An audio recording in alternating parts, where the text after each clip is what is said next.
Hi viewers, welcome to my kitchen. நாம இப்ப பார்க்க போற ரெசிபி என்னன்னு பாத்தீங்கன்னா மிக சுவையான பன்னீர் மட்டர் மசாலா எப்படி செய்யலாம்ங்கறத பத்தி தான் நம்ம பார்க்க போறோம். இது நம்ம தாபா ஸ்டைல்ல செய்ய போறோம். செம்ம டேஸ்டியா இருக்கும்.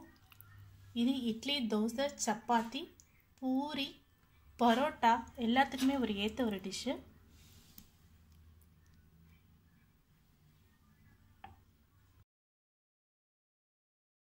ஒரு பாத்திரம் அடுப்புல வச்சிருக்கோம். எண்ணெய் ஊத்திருக்கோம். எண்ணெய் காஞ்சதுமே பிரிஞ்சி இலை, 2 ஏலக்காய், 4 கிராம்பு, சின்ன துண்டு பட்டை, கொஞ்சோண்டு சோம்பு சேர்க்கிறோம்.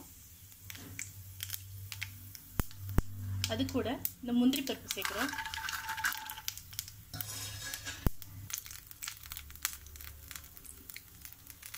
வெங்காயம், இது 3 பெரிய வெங்காயம், இதை சேர்த்துக்கிறோம். 100 கிராம் வெங்காயம். வெங்காயம் ஓரளவு கண்ணாடி பாத அளவு வதங்கினோடனே நம்ம ஒரு 3 பெரிய தக்காளி இது கூட சேர்த்துக்கலாம். தக்காளி சீக்கிரம் வதங்கிறதுக்காக கொஞ்சம் உப்பு சேர்க்கிறோம். இதையும் நல்லா வதக்கி எடுத்துக்கலாம். பாருங்க, எல்லாமே தக்காளி வெங்காயம் எல்லாம் நல்லா வதங்கிடுச்சு. இப்போ இதை நல்லா ஆற வச்சுட்டு நம்ம அரைச்சி எடுத்துக்கலாம். ஒரு பாத்திரம் அடுப்பில் வச்சுட்டு அதில் எண்ணெய் ஊற்றுறோம். எண்ணெய் காஞ்சோடனே ஒரே ஒரு பிரிஞ்சி இலை சேர்க்குறோம். இது கூடவே கொஞ்சம் ஜீரகமும் கொஞ்சம் சோம்பும் சேர்க்குறோம்.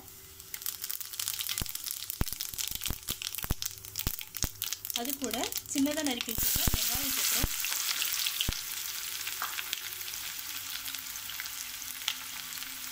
கொஞ்சம் கருவேப்பிலை நல்லா வதக்கி எடுத்துக்கலாம். வெங்காயம் நல்லா வதங்கினோடனே நாம் 1 டீஸ்பூன் இஞ்சி பூண்டு பேஸ்ட்டு சேர்க்குறோம். இஞ்சி பூண்டோட பச்சை வாசனை போகிற அளவு நல்லா வதக்கி விட்டுக்கலாம். இஞ்சி பூண்டோட பச்சை வாசனை போனோடனே நம்ம இதில் கொஞ்சமாக மஞ்சத்தூள், 1 டீஸ்பூன் மிளகாய் தூள், 1/2 ஸ்பூன் சிக்கன் மசாலா சேர்க்குறோம். இது ஆப்ஷனல் தான் சிக்கன் மசாலா. அடுத்ததாக ஒரு 1.5 டீஸ்பூன் மல்லித்தூள் சேர்க்குறோம்.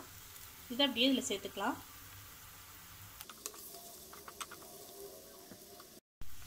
இப்போ நம்ம அரைச்சி வச்சிருக்கிற இந்த தக்காளி வெங்காயத்தை இது கூட சேர்த்துக்கலாம்.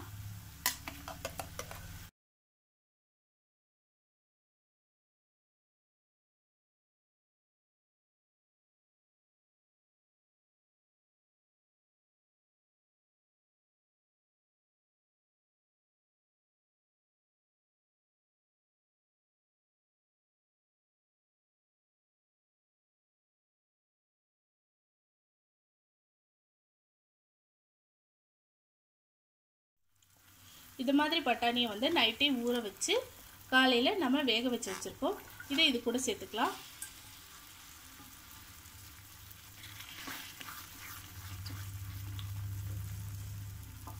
இது கூடவே நம்ம பன்னீரையும் சேர்க்குறோம்.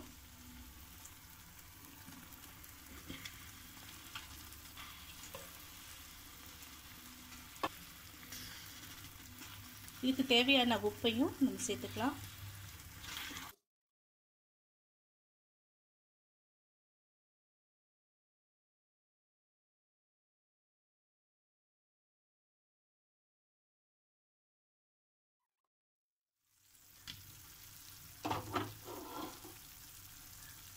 பாருங்க, சூப்பராக ரெடி ஆயிடுச்சு.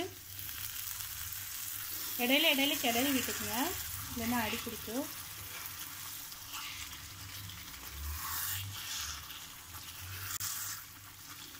செம்ம சூப்பரான பன்னீர் மட்டர் மசாலா ரெடி ஆயிடுச்சு. இது சப்பாத்தி, பூரி, பரோட்டா, நான் இது எல்லாத்துக்குமே ஏற்ற ஒரு டிஷ்ஷு. இதை ஸ்டவ் ஆஃப் பண்ணும்போது பட்டர் அப்படி இல்லைன்னா 1 ஸ்பூன் நெய் விட்டுட்டு ஆஃப் பண்ணுங்க. செம சூப்பரான பன்னீர் மட்டர் மசாலா ரெடி ஆயிடுச்சு. இது நீங்களும் ட்ரை பண்ணி பாருங்கள். ட்ரை பண்ணி பார்த்துட்டு ஃபீட்பேக் சொல்லுங்கள். இது மாதிரி மேலும் நல்ல ரெசிபிக்கு மறக்காமல் கீழே உள்ள சப்ஸ்கிரைப் பட்டனை சப்ஸ்கிரைப் பண்ணுவோம். தேங்க்யூ.